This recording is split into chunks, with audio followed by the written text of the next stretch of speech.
Bom dia, eu sou Robério Paulino. Estamos aqui hoje novamente com o programa Desenvolvimento em Debate. Esse programa irá ao ar sempre às 9 horas do domingo, aqui na TV Metropolitano, nos canais 30 e 130 da Cabo e brevemente também na TV aberta, aqui na Grande Natal e em outras cidades do nosso estado. O nosso tema de hoje é discutir a experiência de um país longínquo, lá na Ásia, que é a Coreia do Sul, para ver que é legado, qual é a lição que esse país nos deixa desde o ponto de vista do desenvolvimento. O fato é que a Coreia do Sul, na década de 50, era um país que, em termos de renda per capita, e mesmo em termos tecnológicos, para não dizer da produção, estava bem mais atrasado que o Brasil. A Coreia do Sul é um país pequenininho, que tem 1% do território brasileiro, um pouco maior que o Rio Grande do Norte, do tamanho do estado de Pernambuco. Entretanto, hoje é uma grande potência tecnológica no mundo. A Coreia do Sul tem empresas como a LG, que está aí nos nossos celulares, a Samsung, a Hyundai, que é a fábrica de automóveis que mais cresce no mundo, uma das que mais cresce, com a potência tecnológica em todo o mundo. E a pergunta que nós fazemos é: o que a Coreia do Sul fez que nós não fizemos? Evidentemente, nós não estamos aqui defendendo o modelo da Coreia do Sul por completo, porque também houve alguns problemas, houve regimes políticos autoritários na Coreia, o crescimento econômico atual é muito baixo, há também problemas de corrupção, não estamos aqui fazendo daquele um modelo ideal. Mas alguma coisa, algumas medidas, eles adotaram com certeza, que fazem com que tanto o Brasil quanto a Coreia, sendo dois países capitalistas na década de 50, com o Brasil à frente, tanto em termos da produção, provavelmente em termos de tecnologia, especialmente em termos de renda per capita. A Coreia hoje tem uma renda per capita quase 3 vezes maior que a nossa, se aproximando de 30 mil dólares. O Brasil passou só recentemente de 10 mil dólares de renda per capita, mas no campo da educação, no campo da tecnologia, eles tiveram uma trajetória bastante superior à nossa, apesar de hoje ter a economia mais ou menos parada, o crescimento reduziu bastante. Mas foi uma trajetória bem distinta da nossa. Olha, como eu falei, eles tinham aí uma situação de analfabetismo bastante grande. Na década de 50, 70% da população da Coreia do Sul era analfabeta. Eles tinham acabado de fundar um país depois do domínio japonês na Segunda Guerra Mundial, Tiveram muitos problemas, enfrentaram uma guerra civil que partiu o país ao meio, Coreia do Sul, Coreia do Norte.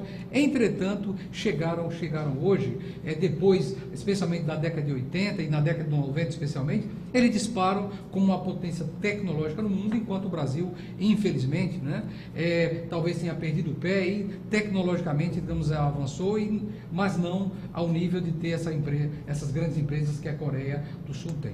A pergunta é: o que eles fizeram que nós não fizemos? Aqui, repito, sem idealizar esse modelo da Coreia do Sul, não estamos fazendo uma defesa, mas será que essa lição, essa experiência, nos deixa algumas lições do que nós poderíamos fazer, aprender com eles, como eles aprenderam com o mundo? A Coreia do Sul olhou o que o Japão estava fazendo, olhou o que o Ocidente estava fazendo, e assimilou a tecnologia com a política muito intensiva, de incremento, de inovação tecnológica, e hoje tem aí, como eu falei, essas grandes empresas produzindo tecnologia no mundo, enquanto o Brasil, lamentavelmente, não consegue até agora produzir chips, por exemplo, dentro do país. Então é isso aí, gente. Daqui a pouquinho nós vamos a uma entrevista com um especialista nesse assunto, um professor que conhece. Eu peço que você não saia daí, porque é um debate muito interessante, que pode nos deixar lições, aprendizados, para que a gente possa adotar, aprender, para acelerar o desenvolvimento do Brasil, do Nordeste e do Rio Grande do Norte.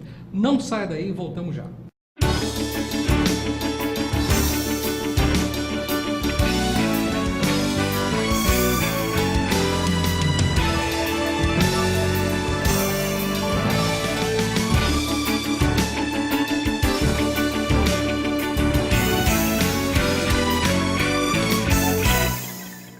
Olá, mais uma vez bom dia. Estamos de volta com o programa Desenvolvimento em Debate. E o nosso tema de hoje é estudar uma experiência que parece distante, de um país lá na Ásia, que é a Coreia do Sul, mas que pode nos deixar algumas lições. A Coreia do Sul é detentora aí, a sede de empresas gigantes como a Samsung, como a LG, como a Hyundai, dos carros que rodam pelas ruas de Natal, ou dos nossos celulares, alguns dos nossos celulares.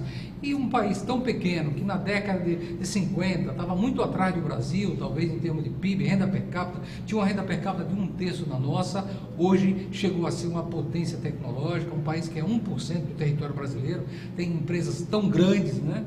Tão grandes, e apesar de ter um crescimento hoje mais lento, mas no longo prazo tiveram uma trajetória que são uma potência tecnológica hoje. O que essa experiência pode deixar de aprendizado para nós, o que nós podemos aprender? Então esse é o nosso tema.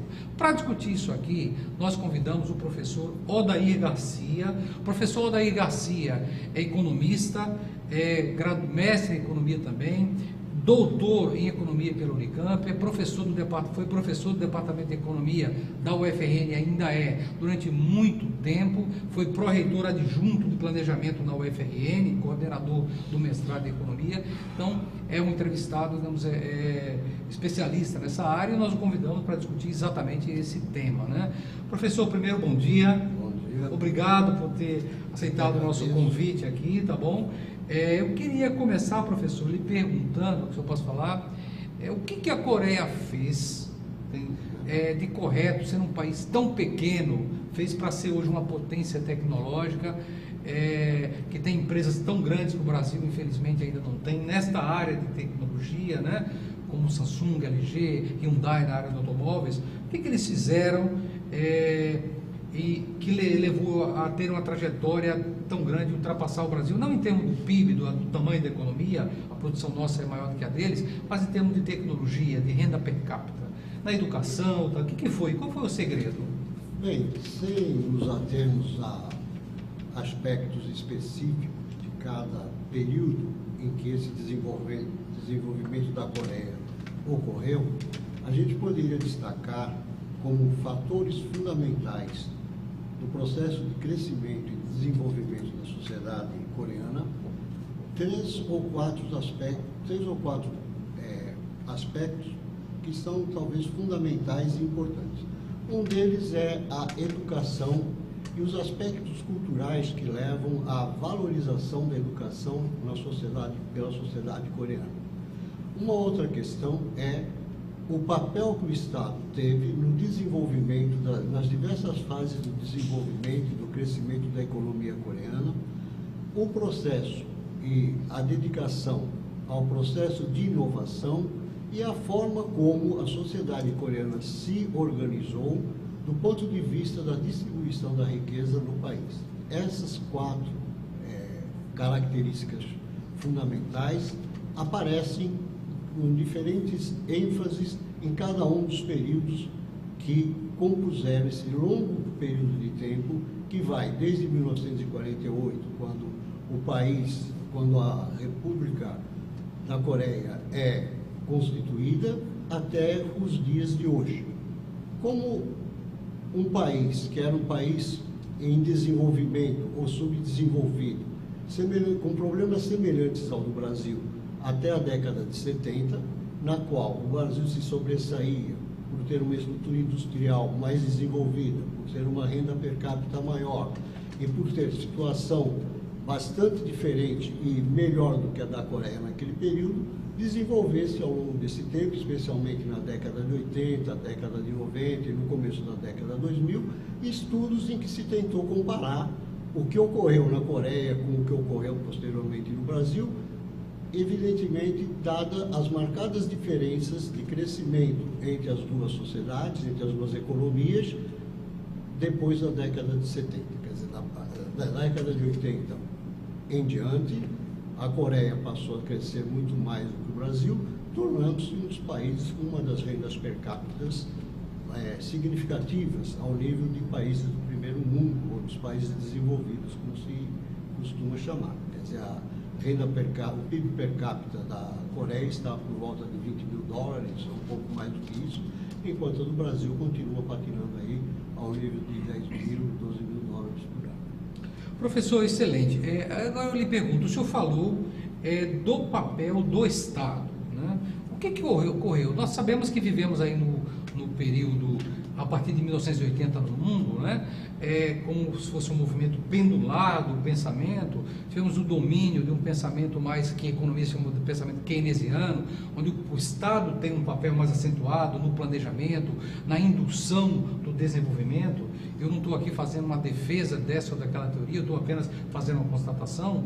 E nós tivemos um retorno do liberalismo econômico, que chamado hoje neoliberalismo, novo liberalismo, que questiona o papel do Estado. Qual foi a diferença, então? O senhor falou que o papel do Estado deles foi, o que eu entendi, que foi um papel destacado, importante na inovação, na promoção da educação. Como é que é isso? Como é que eles usaram mais o Estado e nós menos, é isso? Na verdade, se começarmos a comparar por aí, a gente vai ver que existe muita similitude entre o papel do Estado na economia brasileira e o papel do Estado na economia coreana. Apenas que eu acho que eles lá tiveram muito mais sucesso porque elaboraram planos sequenciais e mantiveram os objetivos durante um longo período de tempo, inclusive porque a política ou a sociedade foi administrada, dirigida por períodos de governos bastante ditadores, na verdade, na década de 50 e depois na década de 60 até 1979. Até nisso a gente é meio parecido. Então, uma das grandes causas da modificação foi o fato de que, no começo da fundação do país, na década de 50, depois de passarem por uma guerra civil entre 1950 e 1953, o governo adotou algumas políticas que foram fundamentais para a constituição da economia e formaram uma certa base econômica. Já antes de 1950, o governo promoveu uma reforma agrária. Por questões políticas, porque os proprietários rurais eram muito próximos dos japoneses, que dominavam o país até a Segunda Guerra Mundial, e esta distribuição, ao tomarem distribuir as terras para as famílias, eles constituíram uma base de distribuição mais igualitária da renda dentro do país. Essa já é uma distinção bastante grande em relação à economia brasileira, que, na verdade, não é nem um pouco inclusiva. Depois disso, o governo constatou que havia um grande número, quer dizer, um grande contingente, mais ou menos 70% da população coreana era constituída de analfabetos. Então, eles instituíram um plano de redução e eliminação do problema do analfabetismo no país.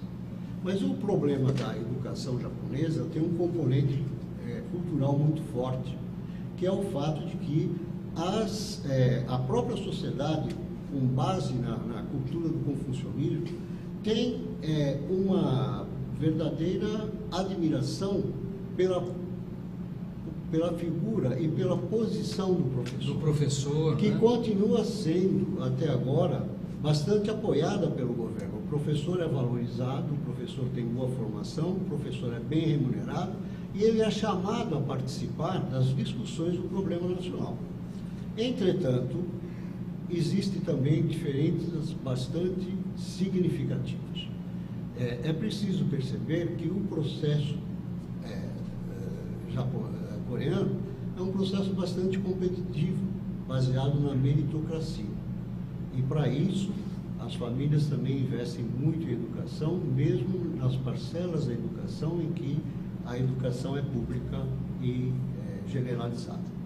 É isso aí, gente, uma discussão interessantíssima sobre a experiência da Coreia do Sul, o que esse país tão pequeno, mas tão grande lá na Ásia, né, fez e que nós deixamos de fazer. Nós estamos entrevistando aqui o professor Odair Garcia. Vamos agora para um breve intervalo, não saia daí, que vamos voltar. O que esse exemplo nos deixa aprender para fazer no Brasil, no Nordeste, particularmente no Rio Grande do Norte. Não saia daí, voltamos já.